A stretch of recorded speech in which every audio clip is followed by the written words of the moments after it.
já não é novidade para mais ninguém. Infelizmente, a criança que foi gerada dentro de uma polêmica tão terrível, envolvendo acusações de estupro, e agora a gente está vendo que pode ter sido um pré-adolescente de 13 anos que teve relação com a menina, a situação está cada vez mais turbulenta. Mas o pior já aconteceu. O bebezinho, que não teve culpa de nada, foi morto. O que pensar a respeito disso? Qual que é uma posição de fé equilibrada dentro dessa situação? Vem comigo e bora trocar uma ideia sobre esse assunto.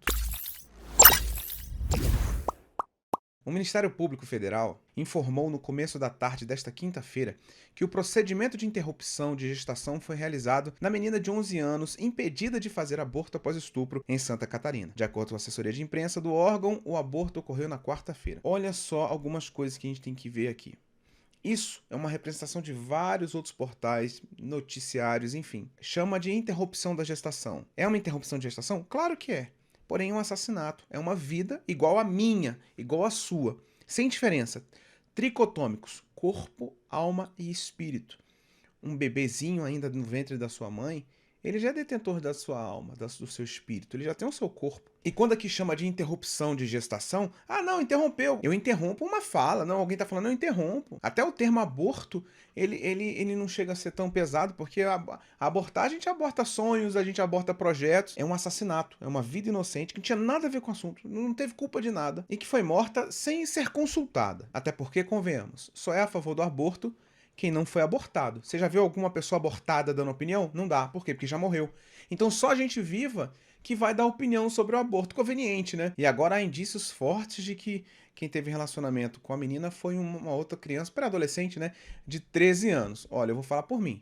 Eu com 13 anos já era malicioso. Eu com 13 anos já queria ver pornografia, já estava com papinho de promiscuidade. Eu já tinha essa mentalidade. Não dá pra falar que um garoto de 13 anos é tão inocente quanto uma menina de 10. Então o garoto é um criminoso? Não, não é criminoso. Não sei como é que se trata disso. É um baita problema mesmo. Aí é o juizado de menor, estatuto da criança e do adolescente que fazem essas definições. Isso tudo pra mim é muito polêmico. Mas colocar a situação do aborto como uma resolução, não vai ser. A criança, a menina de 10 anos, que é vitimada de uma moléstia, traumatizada com essa situação toda, sua exposição, sabendo que tem um bebê na sua barriga, e ela disse para a juíza que ela sentiu o bebê chutando, numa confusão sem tamanho na cabeça dela, essa criança ela tem tudo para ser traumatizada. Se não for um bom acompanhamento psicológico e, acima de tudo, muita graça de Jesus, intervenção poderosa do Evangelho que transforma vidas, que muda histórias. A gente tem o caso da Joyce Meyer, que sofreu vários abusos na sua infância e hoje é uma mulher incrível, determinada, guerreira, pregadora, escritora,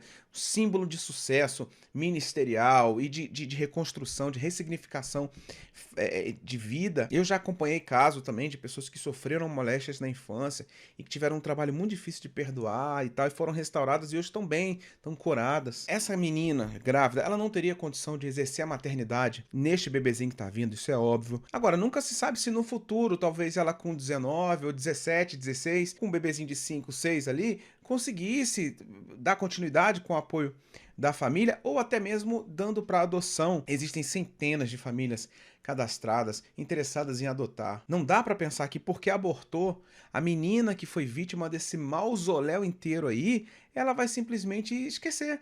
Não, agora que abortou, as memórias elas foram apagadas, voltou-se no tempo e nada aconteceu. Além do mais, a criança já estava com 29 semanas, 7 meses. Crianças nascem com muita dificuldade, obviamente, algumas não resistem, mas outras resistem, são entubadas, vão pro balãozinho de oxigênio, então, mas consegue viver em muitos casos. Impedir a vida dessa criança dentro do ventre é tão absurdo, não faz o menor sentido. É claro que não foi uma gestação planejada. Gestações não planejadas também geram vidas tão importantes quanto a sua e quanto a minha. E não é à toa que a juíza, que foi muito criticada, ela conversa com a menina: você não quer segurar mais um pouquinho não? Talvez 2, 3 semanas ali, o bebê se fortaleceria um pouquinho mais, conseguiria vir. E tratam a juíza, que não queria simplesmente liberar o aborto facilmente, como vilã. Ela é a vilã? Vilão é o estuprador. E aqui fica o meu alerta a você, pai. Olha, eu sou pai. Por enquanto a gente tá gravando aqui, ó, esse ambiente é o quarto do Levi, meu filho que tem 10 meses. Mas eu também tenho o Henrique, que vai fazer 8 já já.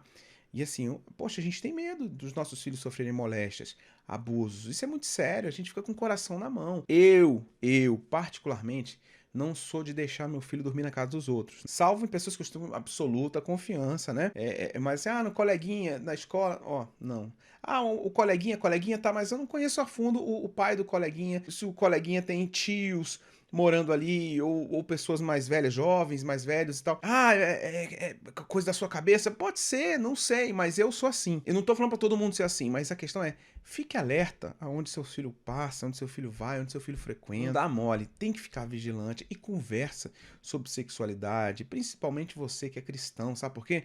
Parece que crente não gosta de falar de sexo, ainda mais falar com criança. Tem toda uma metodologia, tem toda uma pedagogia, mas a gente tem que conversar. A gente vive um tempo onde está se lutando, implantando uma agenda. A gente pode nem mais deixar filho ver filme no cinema, porque senão vai ter, não sei o que, desconstrução familiar, reconstrução de conceitos que a Bíblia condena e que nós somos bíblicos. Então a gente tem que se posicionar. Essa situação também é terrível. Então, onde que está o poder da igreja, a influência da igreja? Não a discussão política, que não vai levar a lugar nenhum, mas o posicionamento da igreja. O que a igreja pensa disso? Eu, como cristão, como defensor da Bíblia, aqui ó, o evangelho, como pessoa que busca o evangelho, que pratica o evangelho, que peca pra caramba também, ninguém é santo não sem hipocrisia, a gente falha pra caramba, mas pessoas que creem no poder do evangelho, que buscam melhorar, como é que a gente faz? O que a gente faz? A gente se cala, deixa acontecer? Não, tem que se posicionar, começando dentro da nossa casa, com os nossos meninos, as nossas crianças, com muito amor, carinho e diálogo. Vamos orar por essa menina que tá sofrida, que é vítima, que não tem culpa de nada, que não tem discernimento ainda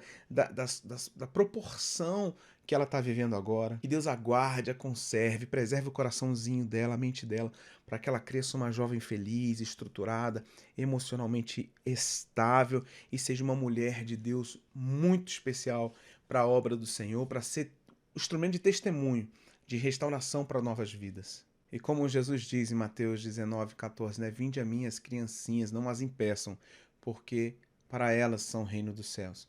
Pessoas como as crianças entrarão no reino dos céus.